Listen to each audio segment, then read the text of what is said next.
There are several ways that we can detox.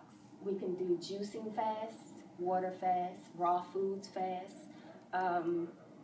Depending on your routine, your diet, what you've already been doing. If you're a fast food eater and you're not one who drinks enough water, who rests properly, then you know that your first step would be to step up your water intake, step up your raw foods intake. Also, there are herbal supplements that are very good at enhancing detox. Blood cleansers, liver cleansers, colon cleansers are what you would want to be looking for to enhance your detoxification process. One important thing when you're looking to detox, you need to be prepared to detox. Mentally, get yourself ready. Okay, I'm going to do this. What am I going to eat? Write it down. Prepare yourself. What foods, what am I going to drink? What herbal supplements am I going to take? You have to be prepared, because if you get into the middle of your detox and somebody walks in with a steak and cheese and a big order of fries and it smells good to you, you're likely to fall off the wagon. So be prepared. Have your raw foods and your snacks with you at all times.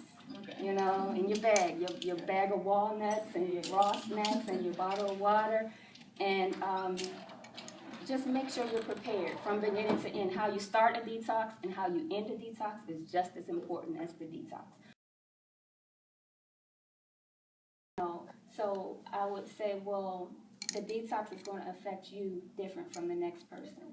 So I would say if you're a Monday through Friday worker, start on Friday, so that when you're home Saturday and Sunday, you can give your detox that attention that you need, and you won't be caught at work or in rush hour traffic if you have to use the restroom, So plan it according to your schedule. Like she said, the 3 days. So if you start on Friday, then Sunday you would be ending, and then you can go back to work Monday and knowing, okay, this is how that detox did with my body, and so now I know how to work the next one.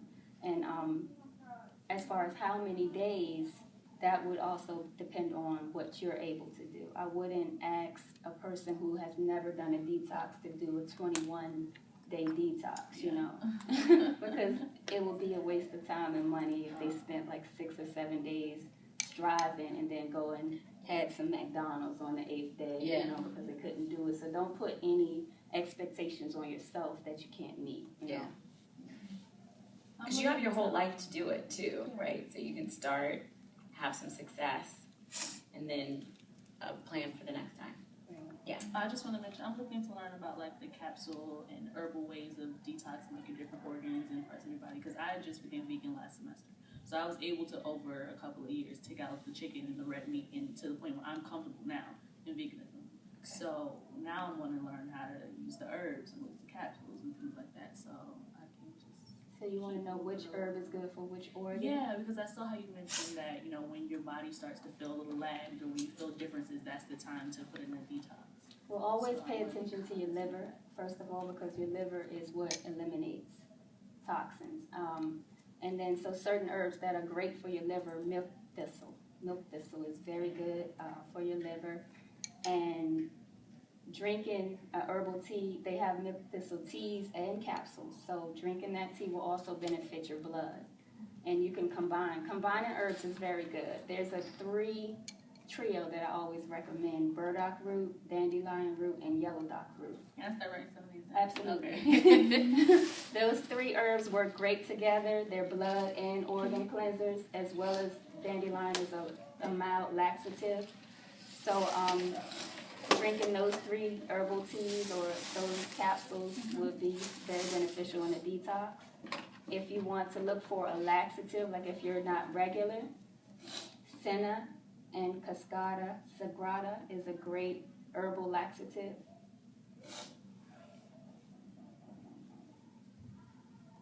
So you have yellow dock, burdock root, and dandelion root is the trio. And that's good for all together cleansing. And the colon cleanses are senna, SENNA, and cascada, that's CASCARA, sagrada. He's looking at me like, is she going to spell it right? SAGRADA is the second part, so it's cascada sagrada. with those herbs, well, I'll tell you, when taking a colon cleanser, go mild. Start lightly. Because you don't want to, just go taking the full suggested amount. Some of them can cause a little bit of cramping or discomfort. That's why I like to make my own products, because I've used a lot of products and I've put in the calming herbs in it to kind of deter all of that. So, any other products you're looking for, or any other organs? I think I could probably just read up and find a little bit about it. Okay. But I'm just going to start with like teas. Yeah.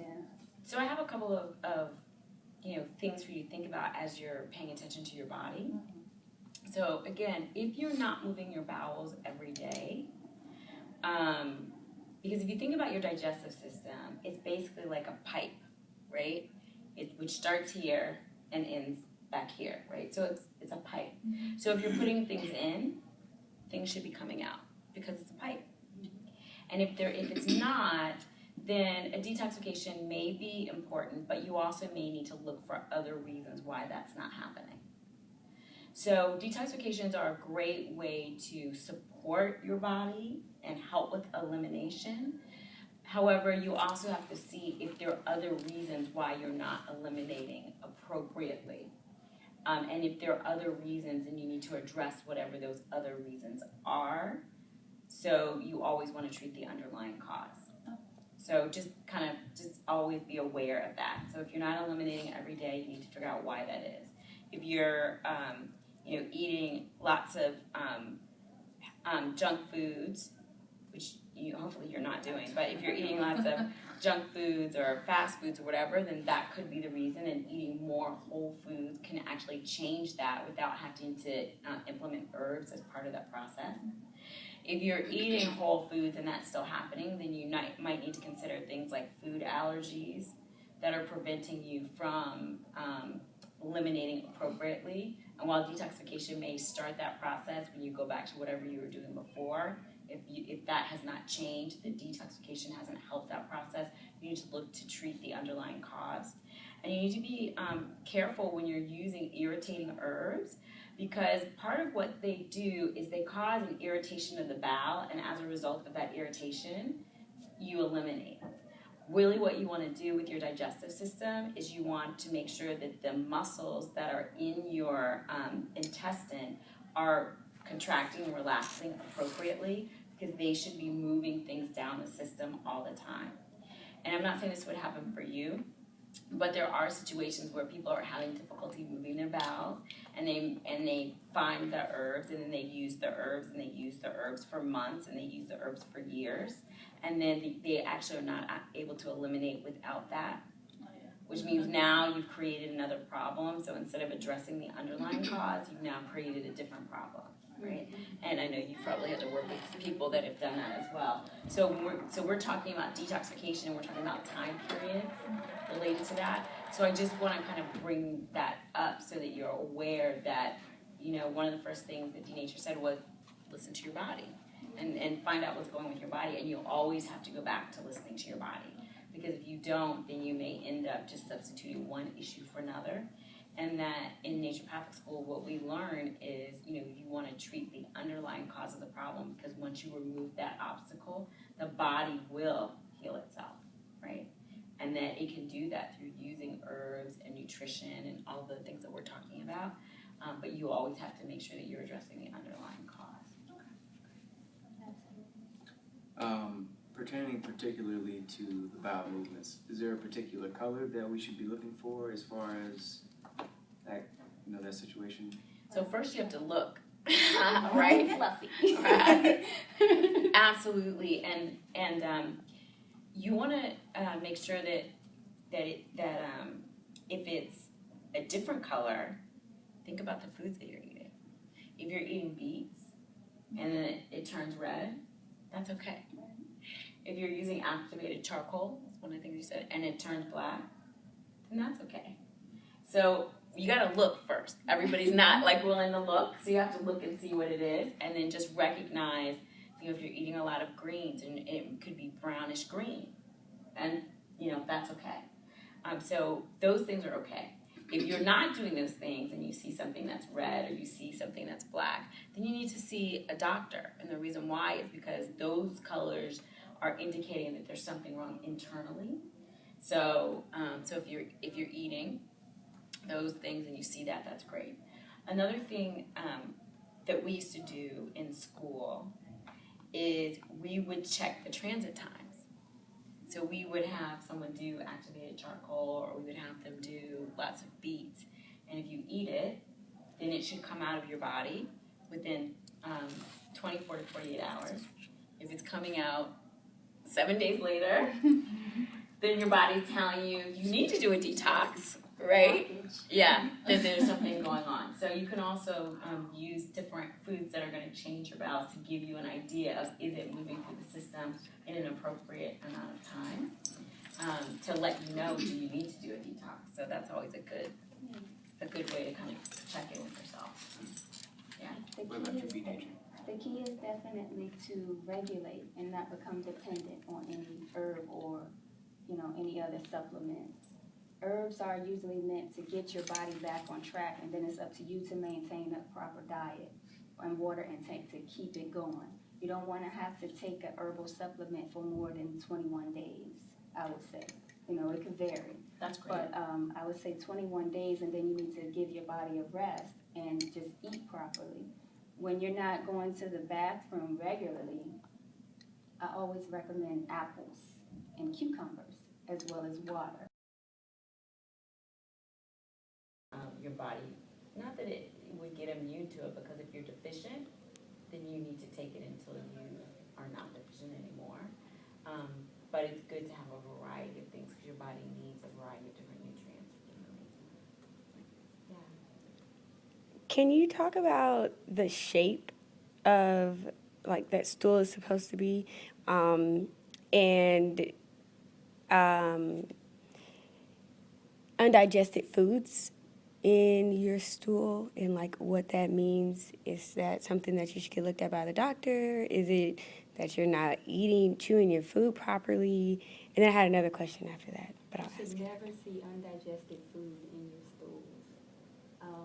If you do, that just basically means you need to up your intake of enzymes. Your digestive system could be slacking. A lot of enzymes in our body do need to be supplemented. They do sell a lot of enzymes as well to get your body back on track. Not chewing your food properly and not drinking enough water does affect your digestive process. The shape usually tends to reflect our colon shape. So if you're seeing a lot of different shapes, a lot of times our colons will have blockages in them. Mm-hmm. And so if you have a tightening in the shape of your stool where it gets really narrow and then it widens back up, that tells you that your colon is not in that straight, like you called it a pipe. It should be a straight pipe. But sometimes our colon will get blockages in it, and that's normal, but that just tells us we need to intake more fiber and more water and to reshape our colons, which can be done, but it just takes the proper nutrients and things. So sometimes if you are seeing undigested food, it could give you an indication of some type of food sensitivity or food allergy that you might have. And so there's always, that's one thing to consider. Chewing your food, my mom used to make us chew 25 times before, like she used to make us chew French fries 25 times before we swallowed them when we were eating them in the car. I think she just did that to keep us quiet.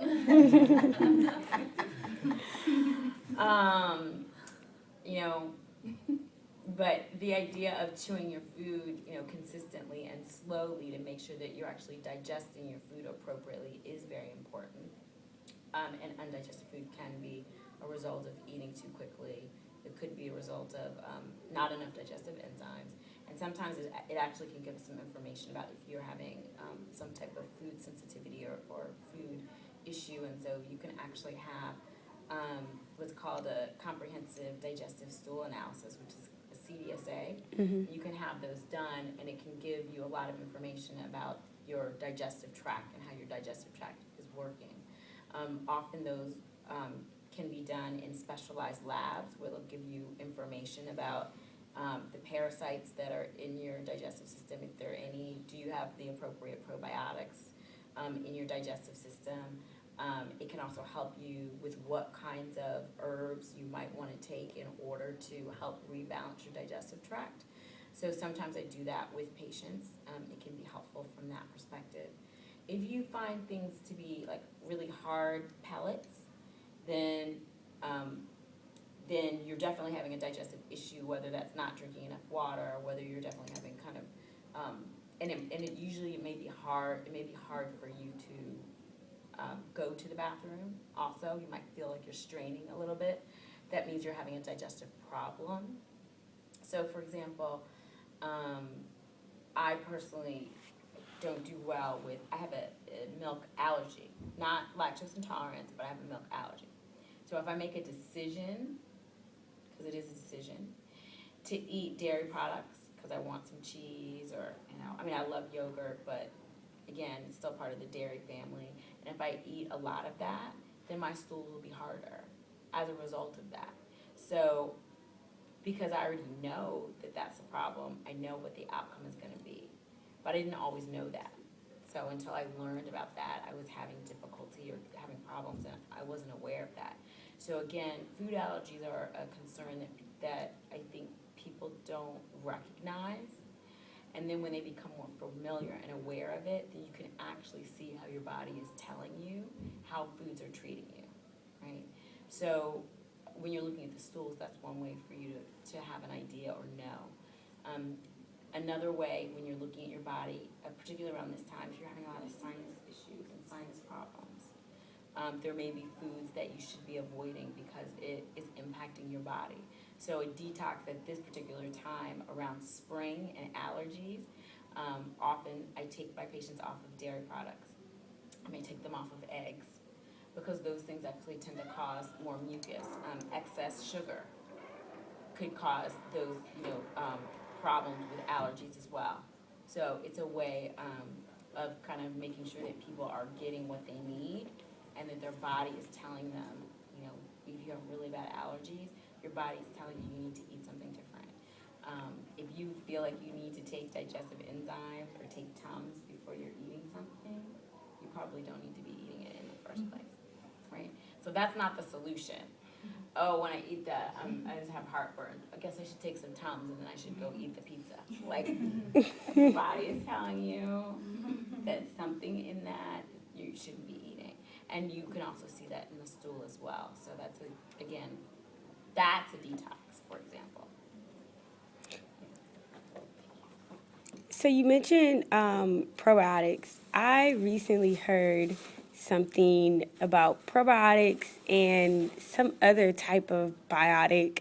I can't think of the name of it off the top of my head, but it was like, don't take probiotics, take this biotic. And I don't know, I can't remember what it is for the life of me right now. But do you all know what I'm talking about, or is it just something random? What I can say, I don't know exactly what you're talking about. What I can say is that they have started to do more and more research on probiotics. So when you talk about probiotics is a large category.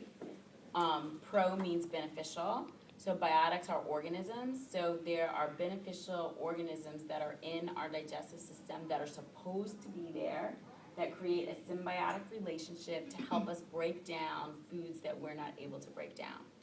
So I give the example of celery, for example. Like everybody knows what celery is, right? You could chew that till the cows come home, and it's never going to be, there's always going to be kind of a grittiness to it. And the reason is because our bodies actually are not prepared to be able to break that down into nothingness. So we have things like probiotics. Those are the organisms that are found in our body that actually break down some of those plant-based foods that our body's not able to break down. So in that large category, that's what probiotics are. Now within that category, you have lots of different types of organisms. And the more research that medical medical researchers are starting to do, they're starting to recognize that different types, different strains of probiotics actually have different benefits for our bodies, which is something that when I was in naturopathic school, they didn't break it down to, this particular strain is good for this particular problem, and this particular strain is good for this particular problem. So I think that there's a lot of new research coming out around looking at probiotics and looking at how many different strains are you finding within the probiotics that you're taking, because those different strains and the amount that you take can actually benefit you in a different way. So perhaps the conversation that you were having or what you were reading about was kind of talking more about how you have these different strains that actually help different specific problems. I'm not sure. Okay. It could be the source, strains and the source.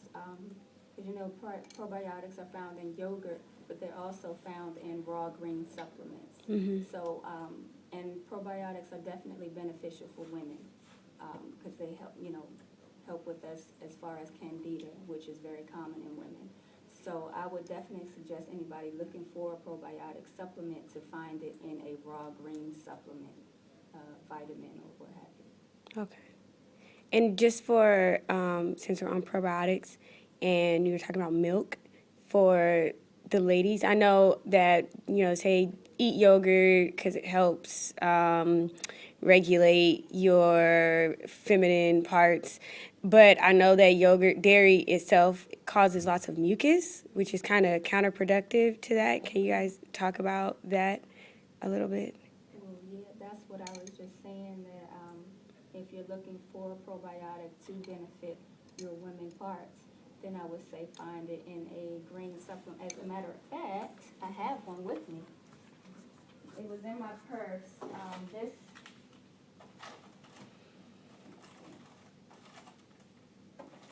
it's called Green Vibrance. Oh, I've heard of that. I've And it used has that. 25 billion probiotics. It is a all-green supplement, organic greens and freeze-dried grass juices. Have you seen this one? It got a little bit of hand sanitizer on the package in my purse, but we can pass it around just so that everybody can see it. Okay. But this is the vitamin. If ever I need to supplement or if I want to recommend, besides my own products, it would be this one. Okay. So one of the, as it refers to probiotics, probiotics were originally found in fermented foods. Mm-hmm. So when we think about fermented foods, we can look at all types of traditional cultures that have fermented foods. So it's not just found in yogurt, even though yogurt and kefir are examples of fermented foods. But when you look at like kimchi is something that's found in Korean diets, miso is something that's found in Japanese diets, antipasta is found in Italian diets. So you have like all different types of fermented foods from all types of traditional cultures, and that those are what need to be taken in. So it's not just dairy. And so when you look at those types of cultures, sauerkraut in German, cultures, fermented kava drinks, in Fiji. So when you think about fermented foods, you think about probiotics, you want to think about fermented foods. And so whether you're taking them in that source or you're taking them from fermented foods, you want to look at that as a way of introducing and reintroducing again and again and again into your body the probiotics, because they need to be reintroduced over again and again. And when you look at traditional cultures, they eat kimchi or pickle, like in Indian cultures and African cultures, pickles usually have fermented, and they have them with meals every single day. Mm-hmm. When we look at the American culture, for some reason, we're a melting pot, but for some reason we did not melt in those fermented foods as part of our daily food sources. And I'm not sure why we didn't do that, but for some reason we did not do that. So you want to think about that. So you don't have to get it from dairy products. If we think about dairy products and we look at the percentage of the world that is lactose intolerant after the age of 20 or 25, lactose intolerance happens as a result of enzymes that break down dairy products. When you look at mammals, right, because we are mammals, every other mammal stops eating milk as a baby. And so once they are no longer infants, you no longer use that. So in your 20s, like now, in your 20s and in your 30s, etc., you may start to hear more and more people talking about, gosh, dairy used to be no problem, but now I'm starting to have a problem with it. Well, our body doesn't want to put energy into enzymes that theoretically we're not needing any longer. Okay? And so oftentimes people all over the world become lactose intolerant in their 20s and 30s because our body has stopped producing those enzymes. And so it's really just giving us another signal that that's not something that we need to continue to eat. So I'm not arguing with anyone about dairy being good or bad. I'm just saying that that's part of the body chemistry of who we are, and if you're going to continue to take them, then absolutely, as you talked about, having the enzymes and taking enzymes become really important. But in terms of probiotics, there are lots of different ways you can get them into your bodies, and most of them are eating some type of whole food, whether it's your traditional culture or kind of looking back at what your traditional cultures used to be, and including those into your diet, as well as supplementing if you need to supplement to make sure that you're getting what you need in terms of making sure that you're always replenishing your probiotics. Okay. I have a question. So someone already kind of touched a little bit on parasites. My mom is, she's kind of a bug freak. Okay. And so she talks about parasites, and I'm like, get that out of here. I don't want to hear about that. But in the media, you'll start to hear more and more about it. And I'm a biology major, so we've kind of touched on the subject as well. So how would you be able to classify that, you have some type of parasite in your body, or how would you be able to dispel that and so forth? So again, for me, the way that I work with patients is if I feel like someone may have a parasite, then I would do the comprehensive stool analysis, because that's a way of actually looking at the stool and finding out in your digestive system, are you seeing any of those parasites? Now, in general, I don't think people just, get parasites, but in our world where people are traveling to different places a lot more than they used to, and you're eating different foods than you used to, you have different levels of hygiene and sanitation in different countries, that those, usually when people say that they're traveling a lot more, and they're having some kind of digestive problems that just don't go away or can't get, something like that is my biggest indicator to specifically check for those type of things. Once you know if someone has a parasite, once you know what the parasites are, then you can look at what kinds of herbs or medications you would use in order to actually get rid of those parasites from the body. So again, having that data can help you in your treatment plan. So that's how I do it. Parasites are a lot more common than we think. A lot of people walk around with any type of skin ailment, acne and eczema. If you have insomnia, if you have mood swings, that could be a sign of a parasite. It's not going to always be seen in your stools by the common eye. So if you're experiencing any type of those symptoms, then, or if she's experiencing any of those symptoms, then that's when I would pay more attention to, okay, am I eating out too much? Am I eating too much meat, especially rarely cooked meat? All of these things can have parasites in them. And just someone preparing your food with unclean hands, it doesn't have to be out of the country. It could be right up the street. If I fix your sandwich without washing, and this is very common, and this is one of the problems I have with eating out. If I go to a restaurant and I see the chef or the person preparing my food or serving my food looking at their cell phone or ringing up money and then handling my plate, or serving my, picking my straw up and putting it in my cup, that's your risk of parasites right there. So it's very common. So that's when we get into why we need to detox regularly, because you're not going to always know if your body is carrying parasites. It's not going to be seen, but you want to detox regularly just to prevent that abundance of stress and, you know, the risk that you're running by not detoxing and letting the parasites just build up in your body and multiply. So, and then there are a lot of herbs. Black walnut is a great herb for parasites. So if you just get that supplement or that tea, and you don't have to take it regularly, but maybe 7 days out of a month, you know, when you're doing your solstice. I've heard of diametris, or I'll probably say that wrong. Something. Diatomaceous earth. Yeah, that's it. Is that a company? No, it's a type of like, I don't want to say dirt, but it's kind of like Clay. Like clay. Yeah, clay. That's Yeah. Diatomaceous. Like kind of like bentonite, and I think along the lines of like bentonite, clay, stuff like that. diatomaceous earth. It's supposed to, well, the reason why I actually heard about it is because I use it to get rid of roaches. Mhm. And it's not harmful for us to take in. Okay. So that was actually my first. What about ants? I don't know about ants. Write that down. My mom is My mom is the queen of this. Diatomaceous. Yeah, and I got it from like a hardware store. Yeah. So.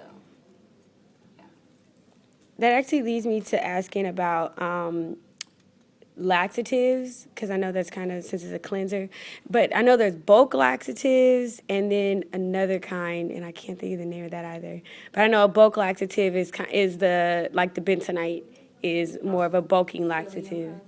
Yeah, but like, what is exactly the difference between the bulk and the other kind of laxatives? And is one better than the other one? Can you combine them, or should you not combine them? Like if you're doing a detox, like I detoxed over in December, and I used bentonite for it. But I wasn't sure if I could mix that, because I know like aloe vera is kind of a detoxer, but it's not bulk forming or anything. How did it work for you? The bentonite was nasty, but it was like drinking clay. Yeah, it was just nasty, but it worked. Like the detox worked very well for my You don't body. have to combine it. You Okay. don't have to find another one. If it worked for you, then you use what worked for you. I would say the herbs, I wouldn't say one is better or, you know, worse. It's just what works best for you. Okay. You know, the Cascada sagrada and the senna that I mentioned earlier, they're not fibrous. They're just herbal plants that induce laxative movement. But the psyllium husk is fibrous. So that's the difference. But I wouldn't say one is better, just depending on what your needs are and which works best for you. Could that help to clean off like the food that is compacted in your colon, the bulk forming? So the bulk, when you're talking about bulk forming, you're basically just talking about fiber. Like, you know, that you have fiber. So the same way that you eat whole grains, that you have fruits and vegetables, you know, they have fiber in them. So for example, if I have patients that have, you know, heart disease, I might recommend a fibrous form of a laxative for them, because it's going to do more than one thing. One of the things that fiber can do is it can actually bind cholesterol, particularly if you're using soluble fiber. So if they're having issues with that, then that may be a better choice for them based on their health issue or problem. Because I agree, one is not better than the other. It works in different ways for people. But if someone has a lot of other health issues, I might choose one for that particular problem versus another.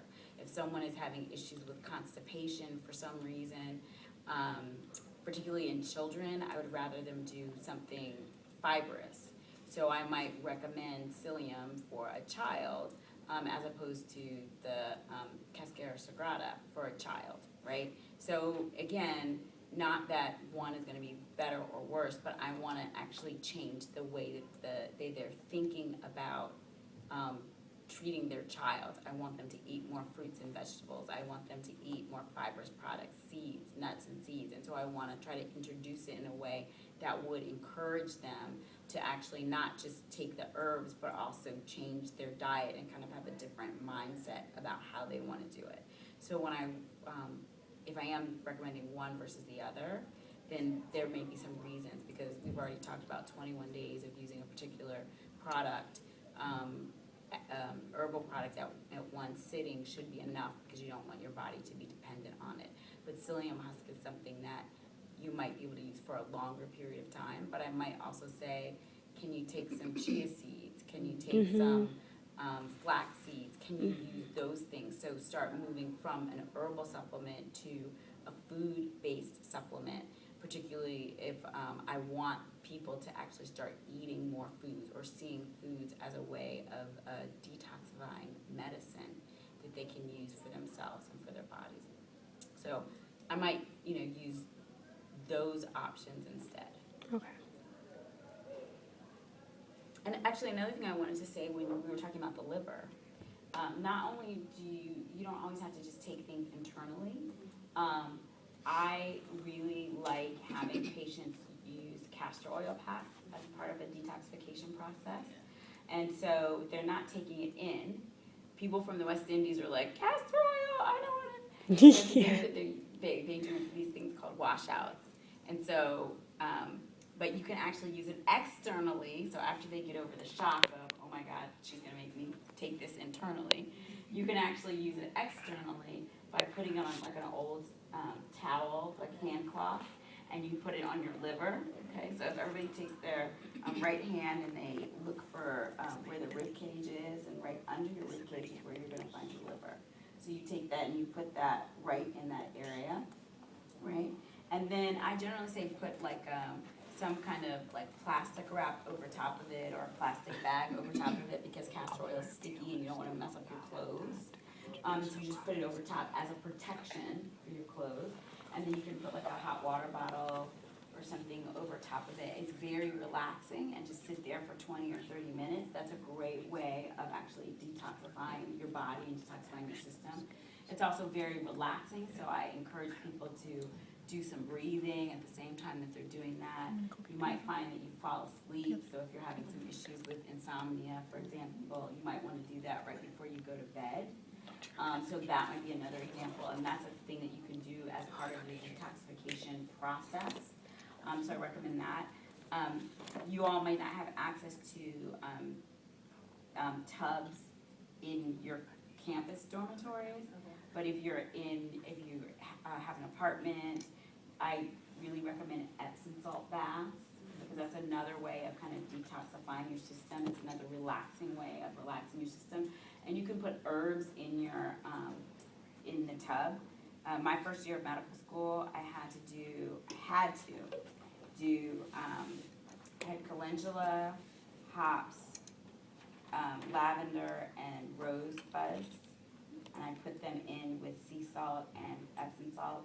And if I didn't do that, I couldn't sleep at night. So obviously I was a little way too stressed.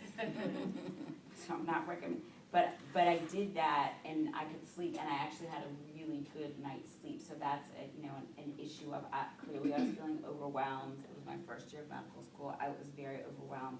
I was very stressed out. But that was a way that I actually could relax myself.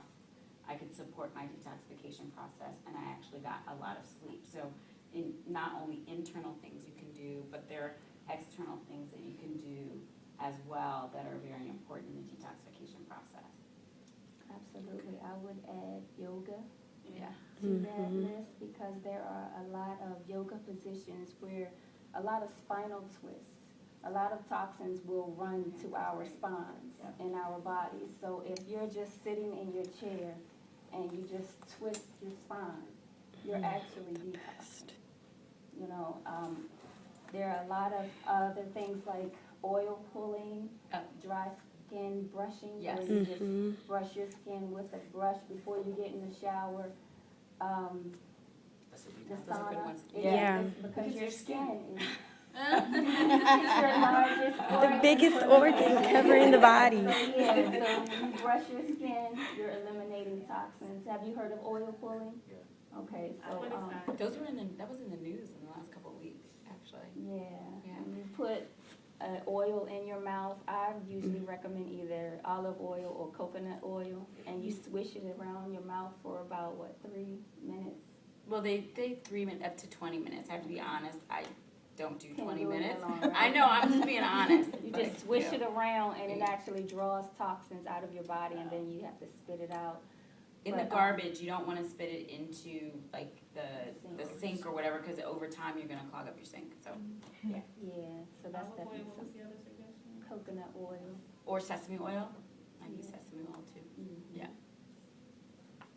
So you have oil pulling, skin brushing, Brushing, castor oil yoga, packs. castor oil packs. Just sweating, like saunas. Like I don't know if you guys have in your gym at school, like in our gyms at school. But no. No, we don't have that luxury here. Well, if you have access to, saunas, either dry saunas or steam saunas, like those are also good ways of detoxifying your skin. Just sweating, just getting to the point where you exercise enough, where you actually start sweating, you're actually releasing toxins. And then also from a detoxification standpoint, thinking about what you're going to put on your skin, because we were talking about skin brushing, but also, you can have these really sweet smelling, synthetic lotions and all that other kind of stuff. But when you're putting that on, it's actually going into your body as well. So during your detoxification process, you might use something simple like olive oil or almond oil or, avocado oil or something like that, using those kinds of oils. Because in your detoxification process, you don't want to put a whole bunch of synthetic kinds of things in your body when you're trying to eliminate things. So as part of the detoxification process, you want to think about the soaps that you're using, the perfumes that you're using, those kinds of things. And essential oils can be really helpful in the detoxification process as well. Reflexology on your feet, like, rubbing, spending time rubbing and loving your feet after your feet do all that work for you is a good way of detoxifying as well and doing some self-care. So there are lots of different ways you can detoxify. I've done the aqua chi detox. Has anyone ever done that? Where you put your feet in a little tub of water like you're getting a pedicure, and they put the little electronic device in there, and it draws toxins out of your body through your feet. Oh, wait, no. And the color of the water, your water will actually change colors, and the color of your water will determine what part of your body needs to detox. Yeah. And a lot of times when I got it done, my water would smell like chlorine. Really? And that's because I used to clean with bleach all the time. And she asked me, she said, "Do you go swimming a lot?" And I said, "No." She said, "Do you clean with bleach?" I said, "Yes." She said, "You need to stop." Yeah. Because that's telling you, anything you touch, anything you put on your skin is going to be absorbed. Lemon in your and body. vinegar So not clean just with. when you're detoxing, but your regular everyday lotions and deodorants and shampoos and conditioners. Look at your ingredients list. If it has 100 ingredients and you can't pronounce them, Yeah. I would do away with that product and find a more natural, organic product. That's a great point. Stay away from mineral oil. Yes. I didn't mention mineral oil. I had. But you Why? repeat the name of Mineral that, oil? the Aqua Chi? Aqua Chi Detox Foot Bath. And my mom had these little patches she would put on. That was my next question Yeah. because I have some of those and I didn't know if they were just like to sell them. Yeah, mine did too. They're foot patches. They're like foot detoxes. You can buy them online for like a couple dollars, and you put them on at night, and then they come off black, and then it's supposed to or gray, and it's supposed to tell you by looking at that what you need to detox or like what is in your body that is coming out. So I forget what they're called exactly though. I think foot detox patches. Yeah. Not to use mineral oil. Mineral oil is not a good supplement to put on your body. Mineral oil should be used in your car. It's actually used in our cars. Petroleum, mineral oil, it's in a lot of our products, like my favorite product coming up, baby oil. Yeah. It smells so good, but it's harmful for our bodies. So stay away from mineral oil. So if you think about oils that you would cook with, that you would put in your mouth, those are good oils to put on your body. Right. Not petroleum Don't jelly. put it on your body. Yeah. Anybody ever heard Same that? thing, you know. You can't eat it, don't put it on your body. Yeah. So mineral oils are like petroleum jellies and the baby oils? Don't put it on your body. Can you eat shea butter? Shea butter is a nut butter, so that's... I know I've eaten the shea nut. Yeah, I didn't eat the butter though. I wasn't sure. Shea butter, coconut oil. You know, they're different oils that you could put in your body are good things to put on your skin. Okay. Yeah. If anyone has any other questions, could we just hold them for like 1 second? I just want to give you a chance to introduce the products that you brought with us, with you today, and the tea that you have there. Okay, I just brought with me a detox tea. It helps with regulating bowel movement, so since that is the topic for today, if anyone wants to sample it, you're more than welcome. In the tea, it has some blood and organ cleansers, as well as a colon mover. And we talked about senna and cascata sagrada, so that is definitely in here. But like I said, with my products, I've tried a lot of detoxes, and what I don't like about a colon mover or laxative herb is that it could cause discomfort. So I put chamomile, anise, and slippery elm in here as well, so it kind of prevents the cramping and the discomfort that you would get with a regular detox tea. So you're welcome to try it if you want. Can you drink detox teas daily, or is that the kind of 21-day thing you don't want I to? would do 21 days, no more, because then your body gets dependent. Like we were saying, you don't want to get dependent on it. You really just want to regulate your system and get it moving, and then that's when you make sure you're incorporating enough raw foods and whole foods and water to make sure that you're moving properly for the rest of the time. Okay. Did you want to pour some? Just pass that. It's sweetened with agave nectar, so if anyone doesn't drink agave.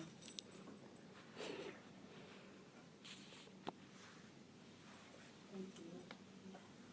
Does anyone have any more questions? Anything? Any topic that you feel wasn't talked about that you wanted to hear about? Just skin purification. Yeah, that's something Yeah, if there's something like a supplement or herb that's really good for skin purification. So you mean for the acne? I would first look at blood cleanses, because if there's anything going on with your skin, then it might be a sign that there's something in your blood that's releasing. Just like when you do a detox, the first thing that happens with a detox is your organs start to eliminate toxins, and they're going to eliminate into your bloodstream. And your bloodstream is going to show through your skin. So if you have acne, eczema, psoriasis, or any type of skin ailment, it's just a sign that you likely need to detox your blood. And so, of course, foods, green foods like cucumbers, kale greens, and a lot of leafy greens are definitely beneficial for your blood. And then herbs that I would recommend for your blood is burdock root. The trio that I mentioned earlier, the burdock and the yellow dock and the dandelion, that's a really good blood cleanser. What is it? This is amazing. Yellow dock Yellow dock. and burdock root tastes like water. and dandelion root.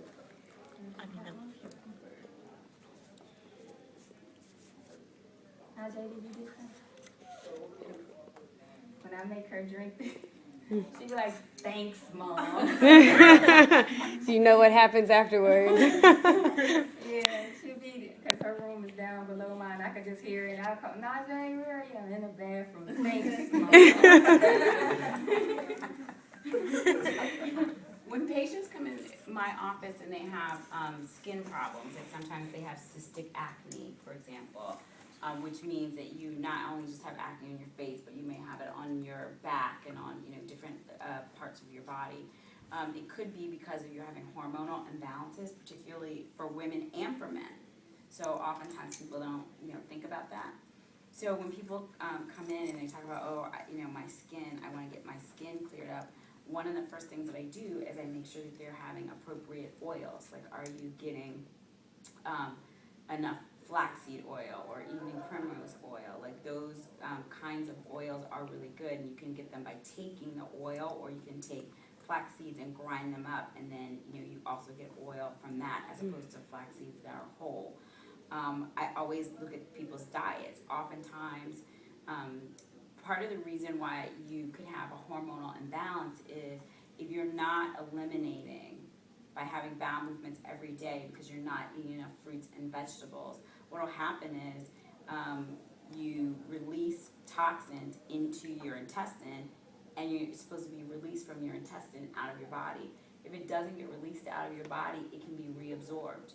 So you're supposed to have a particular balance of estrogens and progesterones, or androgens. For men, testosterone. You should have a certain amount in there, but if you're not eliminating correctly, they can be reabsorbed and they can start recirculating through the body. So I don't always just see someone and say, okay, I'm going to give you some kind of supplements because there's something going on with your skin. You always have to kind of look at the foundational pieces. Are you drinking enough water? A lot of people don't drink enough water.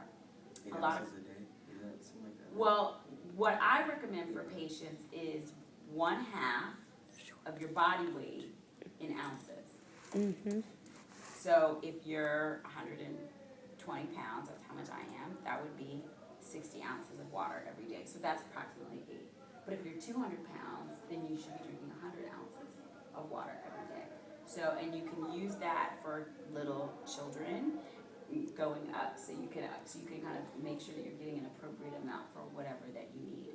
So drinking enough water is appropriate. Are you eating a whole foods diet? That's another thing. So when people talk about their skin, really your skin is reflecting what's going on the inside. So if you're having eczema and psoriasis, have been linked to too much dairy, too much meat. There are studies that actually show that. So those particular individuals, they don't do well with those types of foods, so their diet needs to be changed for that particular reason. And usually psoriasis and eczema start to clear up once those things get taken out of the diet.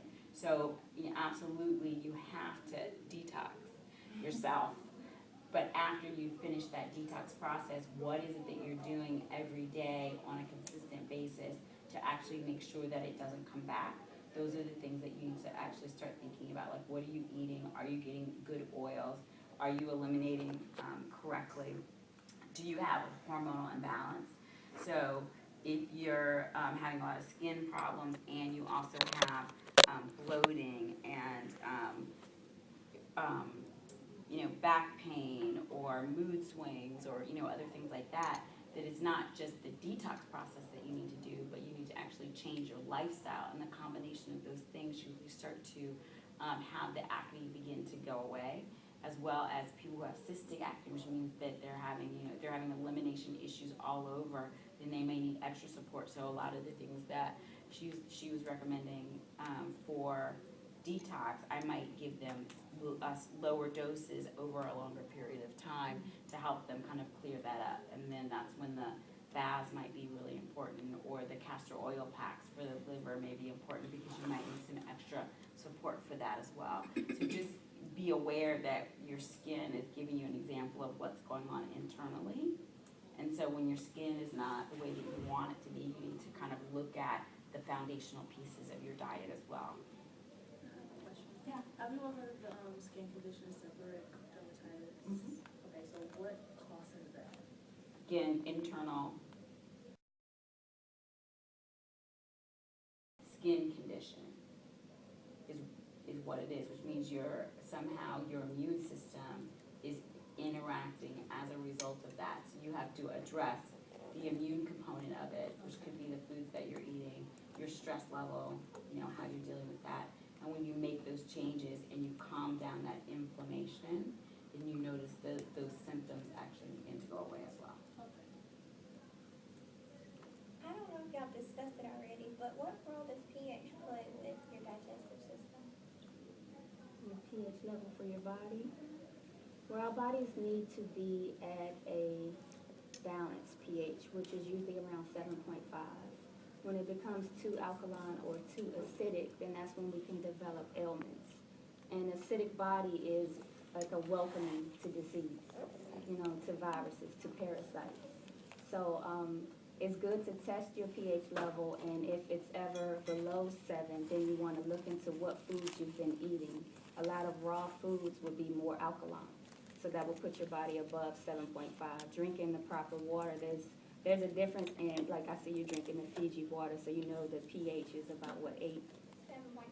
7.7. So so that's going to put your body at a more balanced level than drinking faucet water, which is more acidic. So it's definitely beneficial to keep it at above 7.5. I just want to ask one more quick question. I know we were talking about, back to in the toilet, I know we were talking about the color and the shape, but is there like a certain smell you should look for?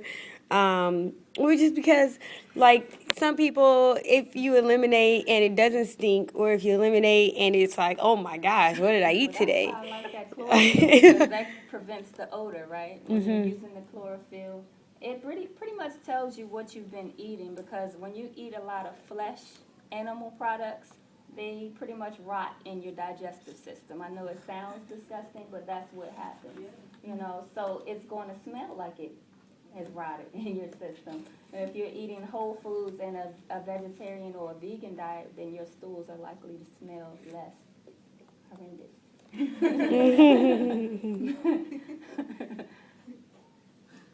You're right.